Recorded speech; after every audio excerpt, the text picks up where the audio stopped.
Hello, everyone. Thanks for tuning in. On the show, we have today David. David is the CEO of DataHubz. David, welcome to the show. Appreciate you joining. All right. Thank you so much, Neil, for the invitation. I'm happy to be here. And as mentioned, I am the CEO of DataHubz. DataHubz is a compliance platform that mix intelligence and with orchestration. Okay. More technically speaking, is like the combination of AI, business intelligence, and data management for making compliance achievable for small to mid-sized businesses. Okay, excellent. So, what was the gap that you saw that you decided to solve it? Yes, it started with my own experience with compliance. Like compliance, when you hit the need and you find how important it is, it's not just like a bureaucracy thing. It is really a demonstration that you want to show to the world, a statement that you handle data in a secure and privacy preserving way, and you observe best practices, recommendations, and guidance. It doesn't matter if they come from regulations or standards. You want to show the world that you do the right thing. However, doing the right thing, it's in some cases overwhelming. And think about this. Like every time that I mention this, in my mind, I'm thinking about small to mid-sized businesses. I know things are different for larger enterprises. They have like entire teams to handle compliance. But for smaller companies, it is not a walk in the park. So, in my own experience, I felt overwhelmed in the first times that I was doing that. And I felt lost in many ways throughout the process. And then I thought, well, first of all, I don't like anything that is complicated and remains complicated over time. That's a huge red flag for me. So I would naturally be inclined to solve that kind of problem that remains a problem over time. For me, was like if this is the direction that government and technological bodies and other groups of people, if there is a direction that they want us to go as society, as market, as industries, there must be a better way. DataHubz is a platform that like you don't really need to be a technical person or be versed in compliance. You should feel empowered when you enter the platform and you navigate through the roadmaps and the journey. And it is supposed to be informative, educational, because we want everyone involved in the compliance process to be well informed about what needs to be done, how to do it, and where to place yourself, to position yourself as an organization. So, this is something a consumer can use on their own, and that'll help them with the process and documentation and streamlining it, right? Rather than going through those huge paperworks. Yes, there are some things in the compliance process that can be automated, some other things that can be streamlined significantly. The responsibility is always of humans, right? So humans are ultimately responsible to come in, and according to their competence as well, and backgrounds and skill set. So we don't change that. So someone must be the owner of some tasks and some documents. What we do is to accelerate the process and whatever based on sources of truth, right? So we prepare documents and we provide templates and we show where the placeholders are, where the signatures are, and we create throughout the process an entire audit trail and an audit packet that facilitates the work of the external auditor. They can come in and say, okay, so everything is well organized, is well addressed, is well mapped. All the documents are referring to their corresponding controls and requirements. So it is an easier way to navigate, to understand, and to manage all the compliance information. Okay, got it. So, who are your customers? Like the end users or like the corporations, and they have their customers? This is 100% a B2B SaaS business model. Okay. So like I said, we are targeting small to mid-sized businesses, and it's interesting because if you ask me what industry in particular, I can give you some examples, but it's really hard to pinpoint when compliance is now becoming so broad. So it is definitely cybersecurity and privacy compliance, Okay. and there are industries that are more regulated than others, right? So definitely finance, healthcare related businesses, and these will be definitely strongly related to compliance. But anyone operating with the government, not just the DoD, there is a trend that the government in general is going to require CMMC, for instance, from their vendors. Mhm. PR is a comprehensive privacy regulation that is required not just in the European Union, but from any company that is handling data from EU citizens. Okay. When it comes to security standards with information security, we have ISO 27001, which is Uh-huh.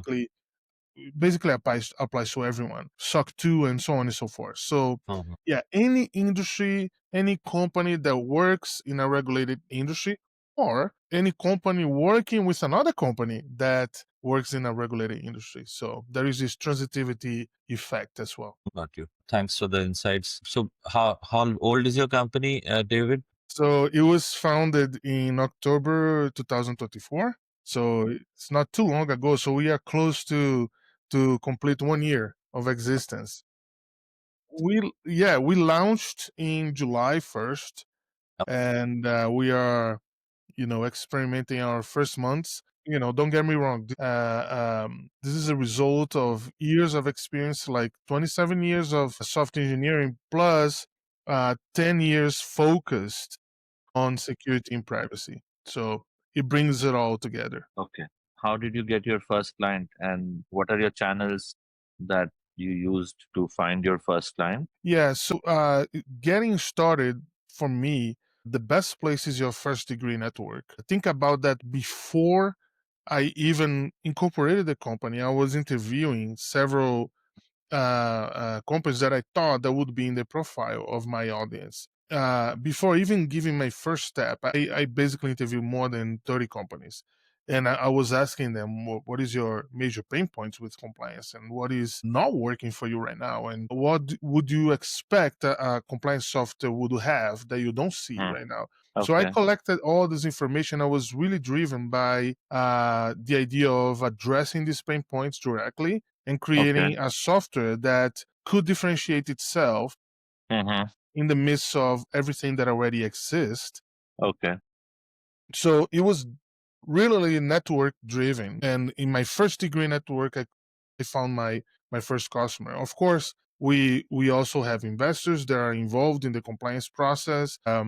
And it would take it is like we are receiving inquiries online via the website, and that's really exciting. And after that, of course, we are going to pursue a more traditional go-to-market strategy, and because we want more organizations to be benefited by our platform. Got you. Yeah, makes sense. What is your plan? Or when you say go to market, what is your plan for the next year?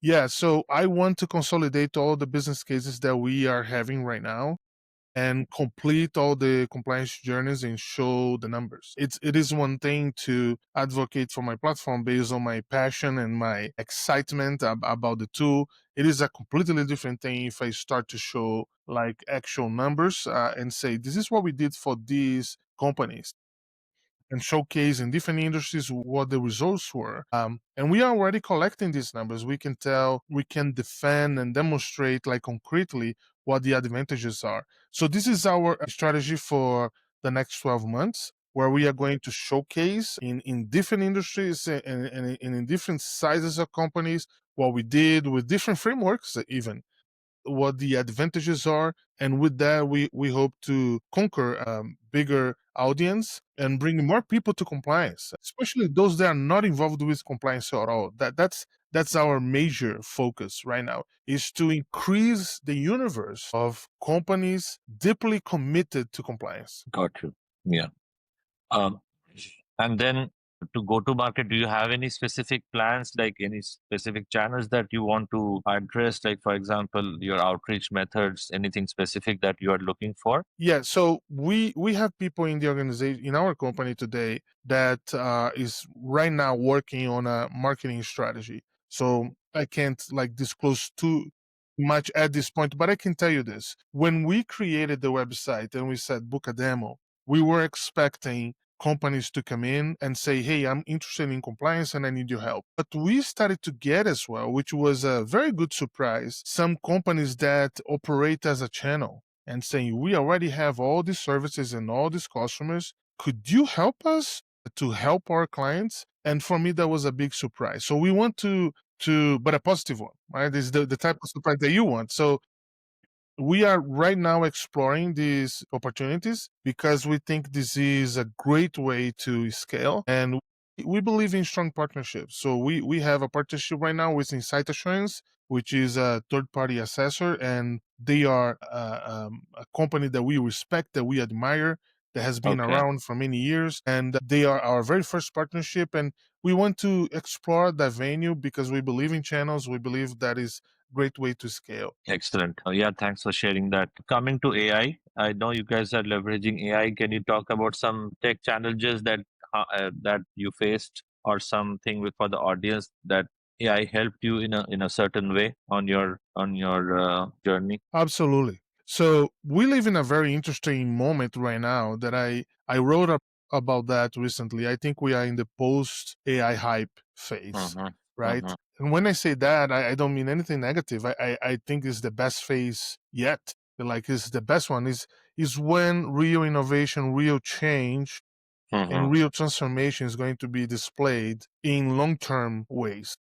Okay. When we started, we were more experimental than anything. So we knew one thing, that we could never use external APIs. We could never use like mainstream large language models. That was a no-no for us. And the reason is simple. There is a technical reason and there is a legal slash ethical reason. So the technical reason is there's no way on earth that we would have the accuracy that we need using a general purpose, a large language model. Like Mm-hmm. the amount Yeah. of hallucination and inaccuracy is just without precedent. So it's impossible. It doesn't work. For compliance, it doesn't work. I think it doesn't work for any context matched area. You're going to have bad results. But the legal slash ethical one is that we could never get data from our clients. Talk about confidential data, talk about sensitive and personal data. Like we cannot address like and use in external APIs Mm-hmm. data that is so sensitive to our clients for many reasons, right? So they are addressing like security vulnerabilities and security measures and compliance requirements that are not yet in place. And what if that goes into the public domain? So just recently we saw that communications and chat histories and information that was provided to OpenAI via ChatGPT and Anthropic via Claude 4 Mm-hmm. and Grok 4 with XAI, all of that went to the public domain. Imagine that you are doing a Google search and then all of a sudden you see data that is coming from a private conversation. It should be private, actually. So that can never happen with that. So we knew that we would need to use our own models. There are only two types of models that we use. Is either a model that we fine tune ourselves or a model that we build ourselves. And Okay. because many people are not really working with AI, they are more when I think like more like AI users than AI engineers. Like they think that building a model is like some alien kind of work. But if you know what you're doing and what the task at hand is, the model doesn't need to be that big, you know? So a Mm-hmm. large language model today, especially these that we are seeing right now open to the public, they Yeah. are gigantic because they are encompassing all the data in the world, basically. Right. Yeah. All the books, all the data available on the internet. So it's huge. My model for compliance does not need to know anything about pop culture, about Right. chemistry, Right. about Yes. physics. So That makes sense. Yeah. it only needs to know compliance. So those Exactly. are small models, very focused. And by doing that, we have high accuracy and it is 100% private, deployed in our VPC, completely isolated from the world. So this is our approach to AI. So you created your own version of your LLM. Yes, it's like we don't have it's not just AI. We don't have any external software, so we are avoiding 100% like any kind of vendor lock. So we build everything in house. And technically speaking, it's not due to the size, it's not in the number of parameters, it's not even LLMs. It's like a small language model. So it would be an SLM, a small language model that is lightweight. It doesn't cost my kidneys and lungs to deploy and to keep it running. So it's achievable for a company like of our size. Very nice. Cool. And then your product is it per license, or how is it is structured? It is, like I said, Pricing? it is a subscription model. So it is software as a service, different subscriptions depending on what kind of framework you are pursuing Okay. compliance. It is definitely, our platform was built from the beginning to be multi-framework. So we are not a company that says like we handle framework A and B or just A. So in the way that we built is that if you, Neil, create a framework tomorrow, and that's not impossible, not even unusual. Let's say that your company is organizing the corporate governance inside and is creating guidelines and rules that only applies to your company and to the companies that you engage with. We can label that as a framework. Okay. And if the rules are very well defined, and if you have a set of documents that work as a source of truth, I can inject that into my platform and then we can support that framework in our platform. So it was built to be this flexible. Excellent. Thanks for those insights. Thank you, David, for spending time with us and explaining. Very interesting. If the audience would want to learn more about you and your business and they want to reach out to you, can you share some of your social channels to how they can reach you? Absolutely. So datahubz.com, DATAHUBZ, datahubz.com is the main way to find out what we are doing. But you can find me on LinkedIn, David William Silva. And also, I write a lot about AI on Substack. So if you are interested, you can find me at davidwsilva.substack.com. Thanks, David. Thank you for your time today and sharing all the insights. I appreciate you joining. And thanks, everyone, for tuning in and listening to this channel. Please like and subscribe. Thank you. Thank you, Neil. Thank you.